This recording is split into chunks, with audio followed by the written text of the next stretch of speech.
नमस्कार, मी पंजाब डक. तर शेतकऱ्याला सांगू इच्छितो की 21 जून पासून ते 30 जून त्या दरम्यान राज्यामध्ये पावसाचं वातावरण तयार होणार आहे. बऱ्याच ठिकाणी 21 तारखेला पाऊस सुरू होणार आहे, काही ठिकाणी 22ला होईल. असं करत 30 तारखेपर्यंत राज्यात वेगवेगळ्या भागात पाऊस पडणार आहे. शेतकऱ्यासाठी हा दिलासादायक पाऊस ठरणार आहे, म्हणून हा अंदाज लक्षात यायचा. म्हणजे सांगायचं झालं तर 21 जून पासून ते 30 जूनच्या दरम्यान राज्यात चांगला पेरणीयोग्य पाऊस पडणार आहे. तो पाऊस सगळीकडे एका दिवसात सगळीकडे जाणार नाही, दररोज वेगवेगळ्या भागात जाणार आहे, म्हणून हा अंदाज सर्व शेतकऱ्यांनी लक्षात द्यायचा. आणि शेतकऱ्याला एक विनंती की जमिनीमध्ये पेरणी करत असताना जमिनीमध्ये ओल तपासून पेरणी करावी. कारण की 4 बोट 6 बोटवर जर तुम्ही पेरणी केली तर ती तुमची पेरणी खराब होऊ शकते. म्हणून पेरणी करत असताना जमिनीतील सगळ्यात महत्त्वाचा ओल तपासणं. आणि त्याच्यानंतर सांगू इच्छितो की पेरणीसाठी आता उशीर झाला, कापसाचं अंतर उशिरा जर पेरणी झाली तर अंतर जवळ करावं लागतं, आणि लवकर पेरणी असेल तर थोडं अंतर वाढवावं लागतं. म्हणून काय होतं, ॲव्हरेजमध्ये चांगले येतं. पण कोणतीही पेरणी करत असताना उशिरा झाली तर त्याचं अंतर कमीच करावं लागणार आहे, कारण की उशिरा पेरणी केल्यामुळे वाढ होत नसते. म्हणून हे लक्षात यायचं. आणि होईल तिथपर्यंत लवकर येणाऱ्या जाती करा, पांढऱ्या फुलाच्या करा, लवकर येणाऱ्या करा. कारण की लवकर येणाऱ्या मध्येच काहीतरी खरं आहे ना, उशिरा येणाऱ्याचे काही खरं नाही. म्हणून होईल तिथपर्यंत लवकर येणाऱ्या जाती करा.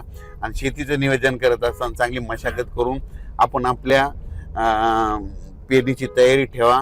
पाऊस पडल्याच्या नंतर जमिनीवर ओल तपासा, असं करीत करीत नियोजन करून तुम्ही शेतकऱ्यांनी पेरणीची तयारी ठेवा.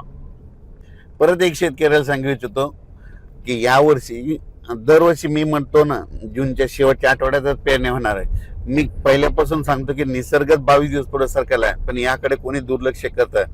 लोक जे अंदाज देत असताना निसर्गा कोणी लक्षात देईना. निसर्ग काय झाला की ऋतुचक्रमान 22 दिवस पुढे सरकलं. थंडी 22 दिवस पुढे सरकली, उन्हाळा 22 दिवस पुढे सरकला, आणि पावसाळा 22 दिवस पुढे सरकला. लहान मुलाला जर विचारलं तर पाऊस कधी येणार, तो म्हणतो 7 जूनला येणार. पण आता भविष्यामध्ये काय करावं लागणार आहे, आता 7 जून ऐवजी आपल्याला दरवर्षी म्हणावं लागणार आहे जूनच्या शेवटच्या आठवड्यात पाऊस येणार आहे आणि पेरणी होणार आहे, असं म्हणावं लागणार आहे. कारण की हे भविष्यात ही परिस्थिती असंच राहणार आहे.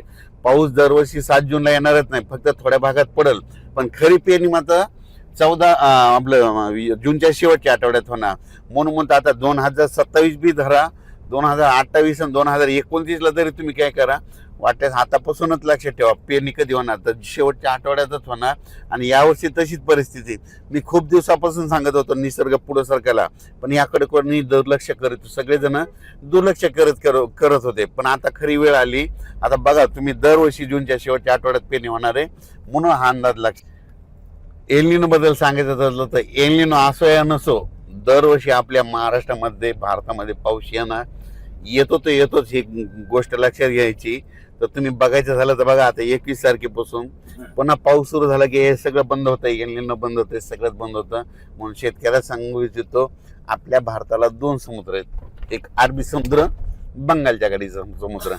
अरबी समुद्रामधून जरी पाऊस नाही आला तर शेतकऱ्यांनी एक तारीख लक्षात घ्या, 20 सप्टेंबर एक कॅलेंडरमध्ये लिहून ठेवा. 20 सप्टेंबरला एक पाऊस येणार आणि शिवाय शेतकऱ्याची ज्वारीची पेरणी करून देणार.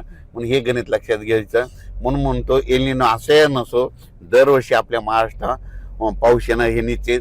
एल निनो तुम्हाला सांगू इच्छितो 15-20 वर्षामध्ये कधीतरी एकदा उद्भवतो असतो. दरवर्षी समुद्राचं तापमान सारखं नसतं. तर तुम्हाला सांगतो, हे जे एवढा 5-7 हजार किलोमीटर इतक्या दूरचा समुद्र आहे, ह्या समुद्रामध्ये तापमानामध्ये खूप तफावत असते. 1-1, 2-2 किलोमीटर, 10-10, 20-20 किलोमीटर तापमानामध्ये गरम गार पाणी होत असतं. म्हणून म्हणतो एल निनो असं येणं, दरवर्षी आपल्या महाराष्ट्रात पाऊस येणार हे निश्चित धरायचं. यावर्षी देखील येणार आहे, फक्त जेमतेम पडणार आहे, सरासरी इतका पडणार आहे, पण परत तिथं पाऊस जास्त पडणार आहे. म्हणून हा अंदाज लक्षात घ्यायचा.